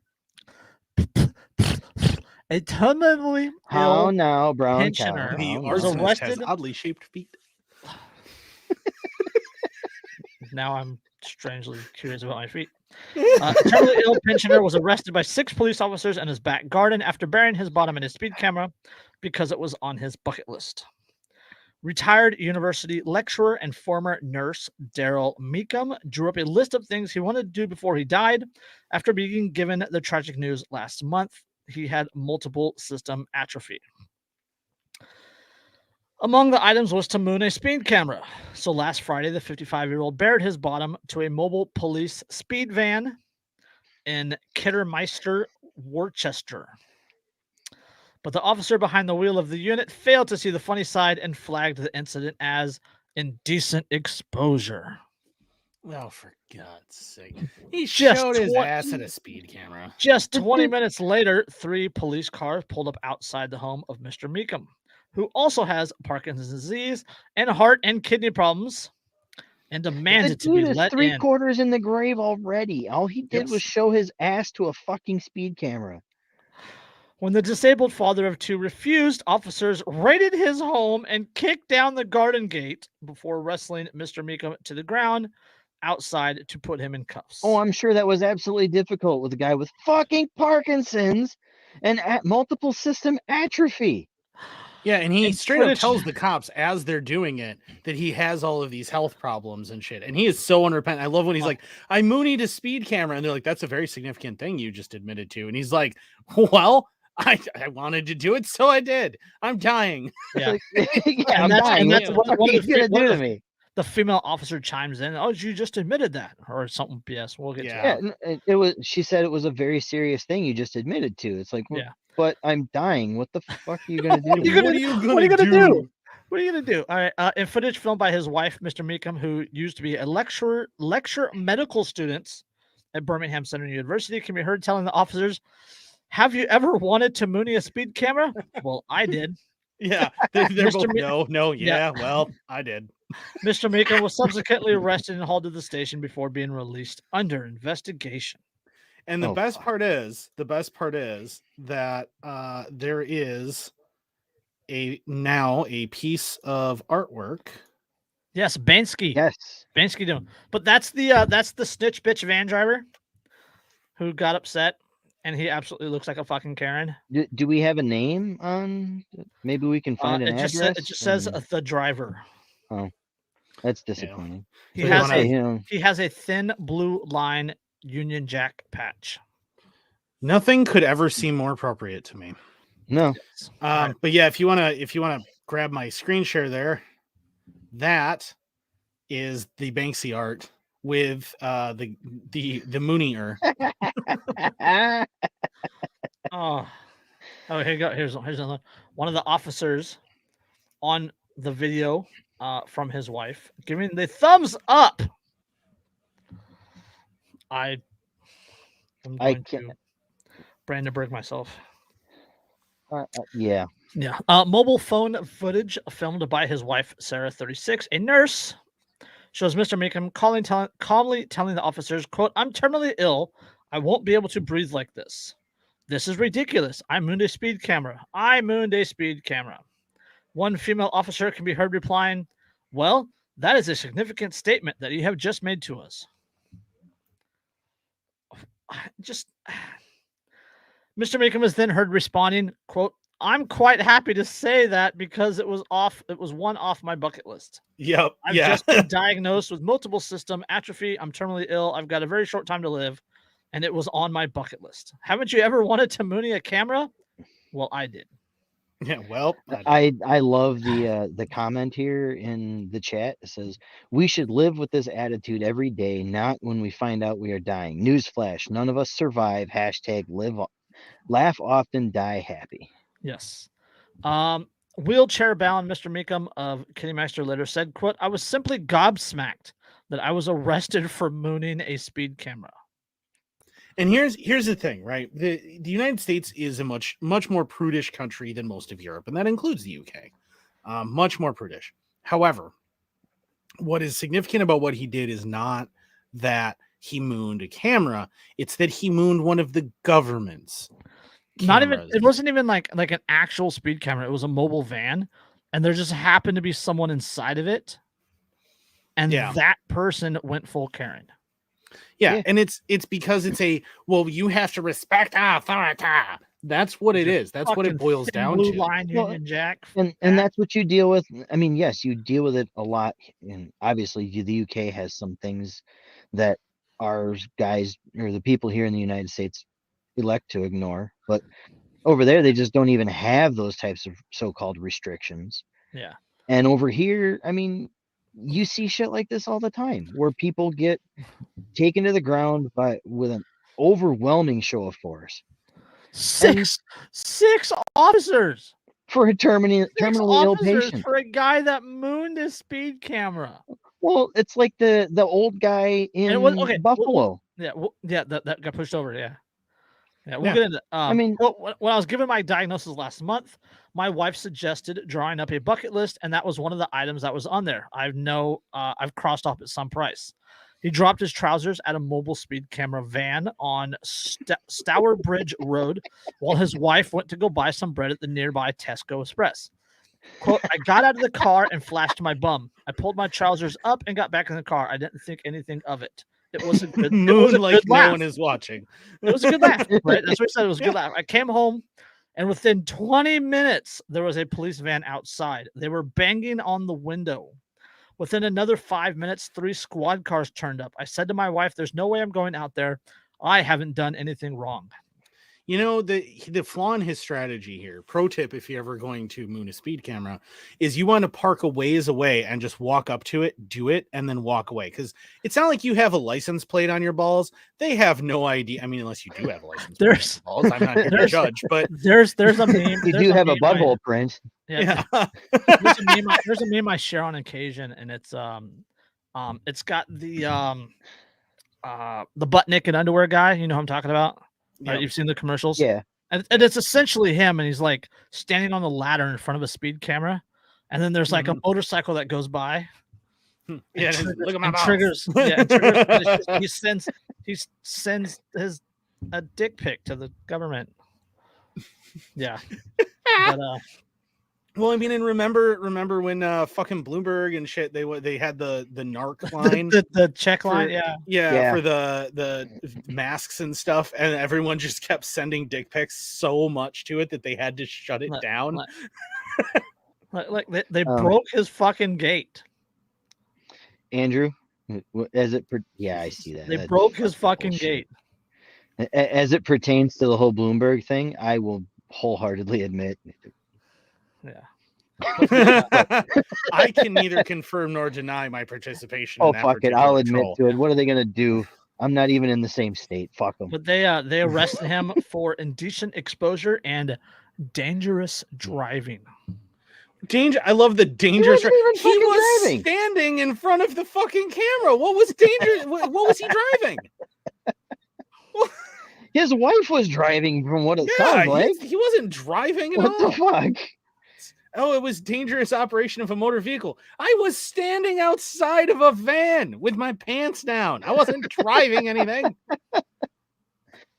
And you know the best part is if he had pulled his pants down and was railing his wife over the trunk of the car, Yeah. They probably Okay. wouldn't say shit about it. Well, no, you know what's funny is after just all I can think of is the dangerous driving. Like, what are you? Because it was the dump truck of an ass. Is that what it was? It's, sir, you were operating that absolute dump truck of an ass dangerously. After he was released from custody later in the day, his vision was blurred and he also suffered 2 seizures. He went to Kidderminster Hospital and was later referred to Worcester Royal Hospital due to fears he suffered a bleed to the brain. Mr. Meekum added, quote, "I feel like I've been abused. It was outrageous bullying. You were abused, man. They saw me as a big fellow. They maybe perceived me as a threat because of my illness, and a 5-year-old child could knock me over." He says, quote, "I have MSA. That is, oh God, they just multiple system atrophy. Yes, thank you. I have MSA, heart disease, kidney failure, and Parkinson's disease. I'm a threat to nobody. I use a wheelchair. I need a Zimmer frame to get out of bed." That's the walkers. Yep. They did not provide me with care when I was in custody, despite my various conditions and suffering a blow to the head. I did not resist arrest, and I felt the response was completely disproportionate in the circumstances. They were all young officers. There was no senior officers involved, and I think that was the situation. I think if there was the situation, that would have managed much better.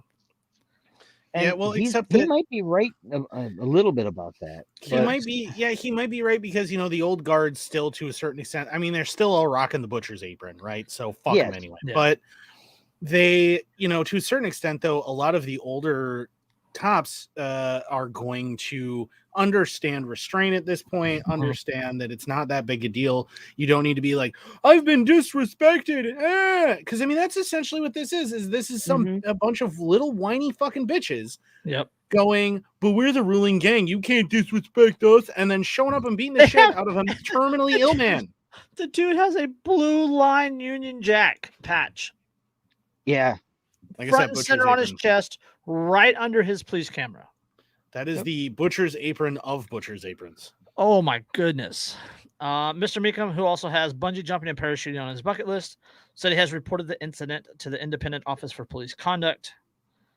They have responded that, quote, "inquiries are ongoing." Yeah, sure. So I'm assuming this quote unquote independent office of inquiry is still cops. Still cops. Oh, yeah. So they'll investigate themselves and determine they did nothing wrong. Yeah. No, they won't bother to investigate because remember, he's going to be dead soon. Right. So they don't have to worry about, after a little while, they don't have to worry about, and they'll just drop it and it'll just get lost and they'll pretend that they have no idea what anyone's talking about. So I would buy that man a beer. Hell yeah, that is fucking amazing. I'd buy him a beer because I just want to hear the story. I just love that he's just like sitting there in the car at this gas station, looks over, realizes there's a speed camera, just walks up and goes, gets out, and then just walks out, back and gets back into the van. And I have to wonder also if he had, instead of mooning the camera, if he had just flashed his balls at it, just flashed his balls at it and then walked away. Just teabagged the camera itself. Right. And then walked away. You don't know whose balls those were. Prove it. See, the best part is the only way they can prove it in a court of law is they have to make you whip your balls out, so you still win. He's 55 and dying. What are they gonna do? Throw him under the jail? Yeah, exactly. Like, well, you're gonna give me a harsh sentence of like 3.5 weeks because I'm gonna be dead. Like, I don't fucking care. He's gonna arrest him, put him in jail for a day, and have to release him on compassionate release. Yeah, pretty much. That's what's gonna have to happen. Like, oh boy, you showed him, you big tough bullies. Right, and then he goes out and moons the next speed camera he finds. Yeah, I immediately would. Oh no, I'm full on flashing. Like I'm getting a trench coat and just going wah and walking away at that point. Like jerking off while making direct eye contact, just staring at the camera the entire time, furiously, angrily masturbating.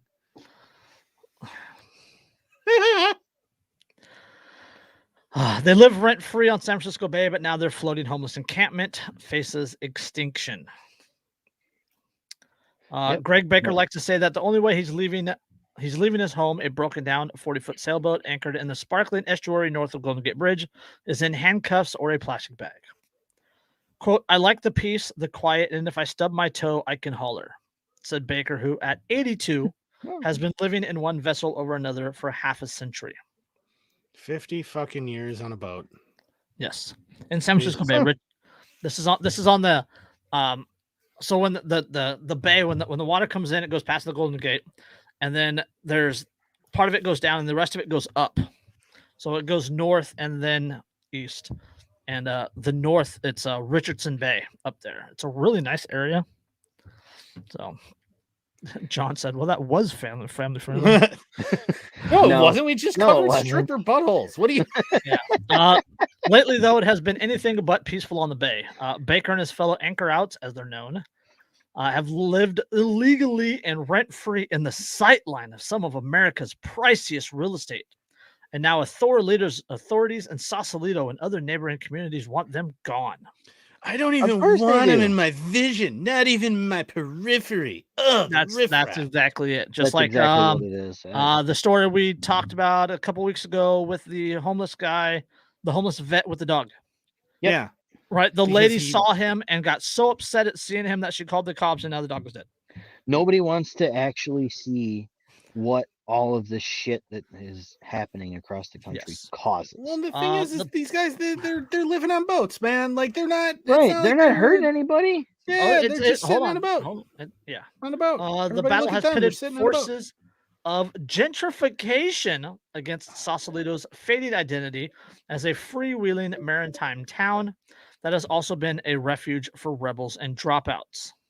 Around 90 vessels in various state of disrepair bob amid the seagulls and paddleboarders. To the filthy salts who occupy these rusting tugboats and demasted slopes, Richardson Bay is sacred, a last bastion of living free on the water in a Bay Area of Apple stores and $3,000 a month studio apartments. Yeah, get off of your boat out in the water and go, even though you have no job, live in a $3,000 a month studio. Yeah, we pay 15 and a quarter for a small 3-bedroom basement in the ghetto. It's fucking ridiculous. Quote, it's not that I don't like Disneyland, Baker says. I just don't want everything to look like Disneyland. Yeah. Fucking absolutely. I don't like Disneyland either.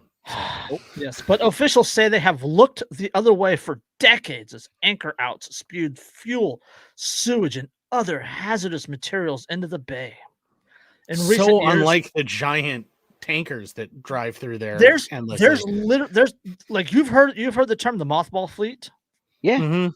The mothball fleet's right there. Literally dozens of military ships sitting there rotting. Yeah, and again, that's what I was talking about earlier with the Sea Shadow. The Sea Shadow's out there. It's that big $1 trillion stealth boat that was developed for, I think, for the Marines, if I remember correctly. Yep. And it's Yep. big carrying ship. That's all anchored out there. Yep. There are people, Yep. urban explorers, who go out there and monkey Okay. around all the ships. Yeah. In That recent actually years, sounds the kinda fun. environmental damage worsened along with the crime and accidental deaths on the water as California's housing crunch drove scores of people with little or no boating experience into unseaworthy vessels bought cheap on the internet. In So they August, have a place following to years live. of controversy, officials announced a 5-year plan to clear what they describe as a floating homeless encampment. Quote, And hold on. Just wait. Just I'm just not wait. Just seeing hold the on. problem here. Hold on.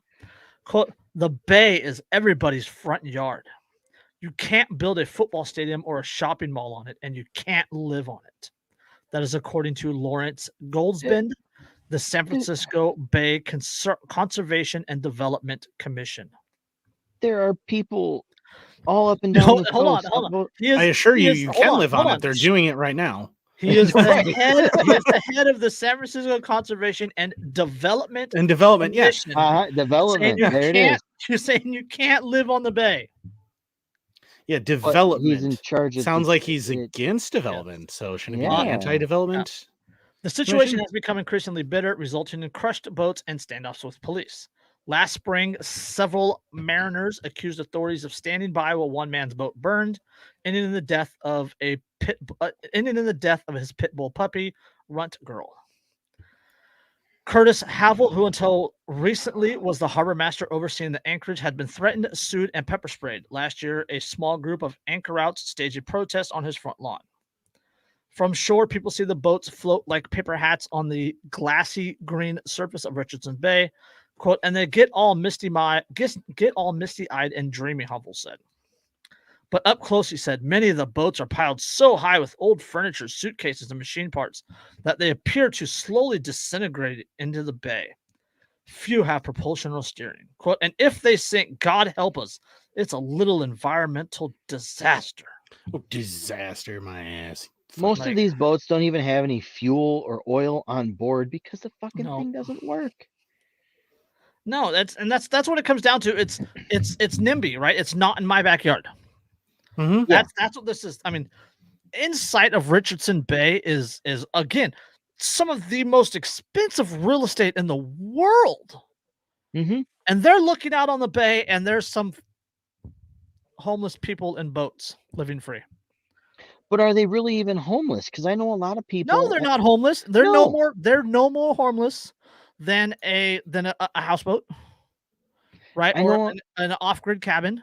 I was going to say, I know several people who have lived in anchorages up in like the Puget Sound, or down in San Diego. This is honestly something that I've explored. Right, we have people here in the docks out by Bridgehead that live in their boats on the slips. They don't live out on the water, but they live in their boats on the when it's docked in the slips. Mm-hmm. You know, and the docking fees are a hell of a lot cheaper than rent. Yeah. So why wouldn't you? Yeah, because you would have a dedicated mooring. That's your spot, which gives you an address and yada yada yada, and you get to live on your house that you can take out. It's like the slabs down in Southern California. Right, no, the slabs are. It's that decommissioned military base. But the military came in and destroyed everything, destroyed the base, flattened all the houses. But there was a lot of the concrete foundations that were left. Right, the slabs, the concrete slabs that were left. So people moved in there, and they created their own little kind of anarchist, unintentional anarchist community down there. It's world famous right now. Alexander Superstramp, Chris McCandless, he visited there several times. He's well known, but that's what they did. They just live free. They live free where nobody else lived. Because nobody else lived there, that's why they're free. When these people moved there to Richardson Bay, I mean, that one guy's lived there 50 years. Yeah, there wasn't anybody else there. 50 fucking years. That 1970s. That like UC Berkeley was still fighting for free speech. Right, we still had like the end of the Vietnam, the end of the Vietnam War riots. Yeah, right. It was that's a different world, but before and that was skyrocketed. That was when everyone was. I mean, that's when Easy Rider came out. That's when everybody was celebrating this bohemian lifestyle that these people are living. And well, yes, I've seen the photos of the anchor outs, and they are in not great shape. Neither are the places in Slab City. Yeah, they might not look neither pretty. Are some of those $3,000 a month apartments. Yeah, they might not look pretty, but like it also. Who cares if they look pretty? Yeah, it isn't your business. Exactly. This mind your own fucking business. This isn't the Harrison Bergeron of housing. Yeah, this right. I mean, there are a lot of them that are, realistically, like this is their last refuge. It's not like they have anywhere on land to go at all. Yes. Right. And yeah, to be honest with you, like I'm browsing through some of the photos. Some of them actually look pretty cool. I got to be honest. Well, there's one this all goes back to kind of one of the things that we always talk about is just mind your own fucking business. Yeah, how hard is it to just go? That's the thing. It's the NIMBY, right? Not in my backyard. These people are. It's the same thing with we talked about it before about San Francisco. Guy bought a house and wanted to refurbish the house, right? Well, the people that overlook that house sued him to stop because it would affect their view of the skyline. Right? We've also had the same discussion with trees that were planted, right? Suing people over trees because the trees interrupted their view of the bay or of the mountains or the valley or whatever. That's what this is these rich motherfuckers in their $1 million homes are bitching and moaning because in line sight is a rundown tugboat or a rundown, ship or a rundown sailboat that they have to look at when they look out their window, and that upsets them. Yeah, just, and it's the rich entitled attitude. That's essentially what it is, because this is a wealthy neighborhood that looks out over the bay, and what they see out there several rich neighborhoods. Yeah, and what they see when they look out there is they see everything that makes them feel uncomfortable with their own existence. Yeah. All the reminders. These people that's the thing why people don't like looking at the homeless. It's the same with the Karen that called on the soldier over his dog. Yeah, because it was a reminder of people who have been abandoned. Mm-hmm. And also, I mean, like a lot of these people. Yeah, a lot of these people. I mean, these rich assholes that are pulling this shit. Remember, they've lived their entire lives convincing themselves that the only way to be happy is to get all of this material wealth, all of these material things, do all these things where they have all this land that's, super expensive and this beautiful view and this beautiful house and all this other stuff and these cars. And then they see these people on these boats who are just perfectly happy with almost nothing. They just want to be left alone. And it reminds them that, they are not happy. They will never be happy, at least not as happy as those people out there are. Right. And they don't like that idea. Those people that have far less than they do. But they're happy. They're content. They're happy with their lives. They don't bitch, except when people that aren't happy with their lives bitch about them. That's the only time you ever hear from them. I would happily have a beer with a person who is an anchor out before I would happily have a beer with some of those people in Sausalito that are bitching about the view. Oh, absolutely. Yeah. I can't fucking stand people like that. These people that no. That's what we need.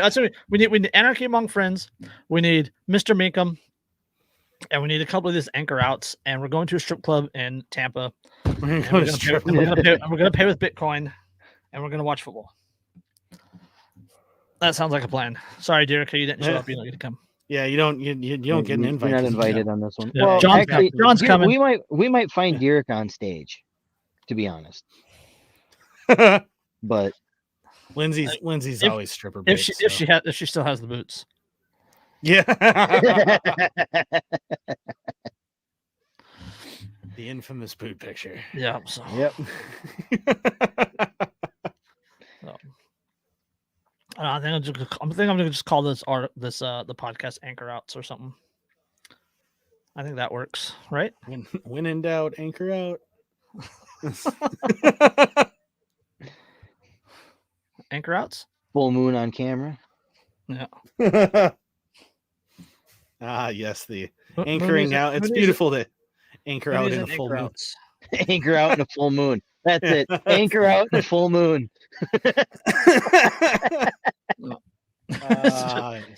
John says, "Tell your wives it's a business trip." Yeah, it's for research for the show. All trips are business trips if you discuss business at some point during the trip. Exactly. So that's like when I go on these conference trips that the hospital used to send me on. I mean, you spend time at the conference, but you spend an awful lot more time not at the conference. Yeah, in bars, strip clubs. Okay. Oh no, I can honestly say on any of these trips, I never went to a strip club. Well, that's lame. No. The thing is the partner that we work with was actually funding like all of our nights out, and they couldn't figure out how to write off as a business expense strip club venture. As always, the articles that we discussed are listed in the description below. And this article about the anchor outs is really, really long and involved. Like we could literally do an entire episode just covering that article. And we would have to skip part of it. Yeah, it's. Yeah. I looked through it. It is definitely very long, and there's so much to. It's fantastic. It's a fantastic read too.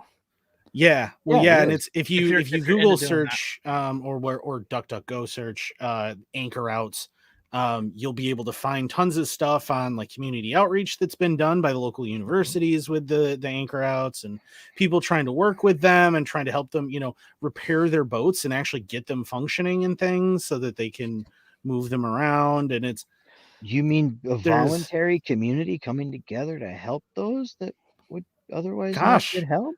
it's almost like there's maybe an alternative to just being an obnoxious Karen, like say, I don't know, Right. being a reasonable, decent human being. And I bet Whoa, you. whoa, hold on. There's a reasonable and decent and human being. They don't belong in the same sentence ever. Well, yeah, most of the time that's true. Yeah, that's All right, let's Right. throw some plugs and get out of here, man. buy Erica's book. Yep, link down in the description. Also, if you want to care for your beard like a Viking, like I do, you are going to go to thebeardstruggle.com. Use code InkedAnarchist15 at checkout. You get yourself 15% off of the products. They have fantastic scents. They just introduced a new set. They had gold and silver before. Now they have platinum scents, whole new ones to check out. They got beard shampoo, conditioner, beard straighteners. They got a night mask, all sorts of great stuff. You should definitely check them out again. That is thebeardstruggle.com. The code is InkedAnarchist15. Also, check out our boy at Poppins Patches. And speaking of our boy Poppins Patches, I happen to have a spare one of these from him. It is the ATF Redcoat NPC, and it is a fantastic one. I have a spare one to give away. So I am going to do a giveaway for that. And Dave's in the chat right now. Look at that. Welcome to the party, Dave. Hey, Dave. But we're gonna give this away. I can't do the full spiel anymore because I'm banned on Facebook, but Jason's still on Facebook. So You write it up. You write it up, and I'll post it on the page. Yeah, and we'll do a giveaway. Probably like liking the page, our page, like Dave's page, subscribe to us on YouTube, and we'll pick from somebody who does that sometime in the next week and or next 2 weeks, depending on when we do the next show. And if you're the guy that we pick randomly or semi-randomly, I don't know, I'm going to be the one that picks. So bite me. I'll give it to you. I'll send it to you. You'll get it free. I'll even cover the shipping because I'm a nice guy like that, and I can throw stamps on things.